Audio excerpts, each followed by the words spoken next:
ایمان کے درجے اور فریضے کے درجے میں سکھاتا ہے.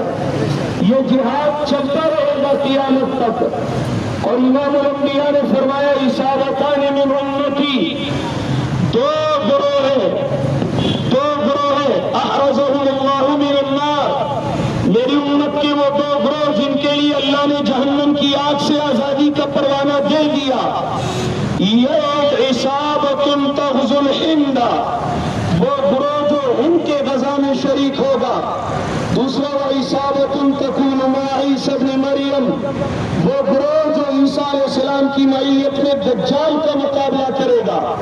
غزوہ ہند کا آغاز کرنے والے تیرا انجام بہت عبرتناک ہوگا.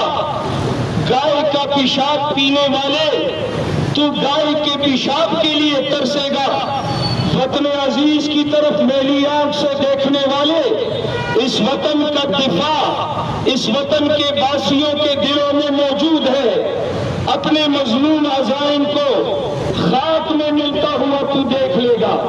میں علماء طلباء سے کہنا چاہتا ہوں، خدا تجھے کسی طوفان سے آشنا کر دے، خدا تجھے کسی طوفان سے آشنا کر دے کہ تیرے بحر کی موجوں میں اضطراب نہیں، تجھے کتاب سے ممکن نہیں فراغ کہ تو کتاب خواہ ہے مگر صاحب کتاب نہیں. کتاب میں جو آج تک پڑھتے پڑھاتے رہے اس پہ عمل کرنے کا وقت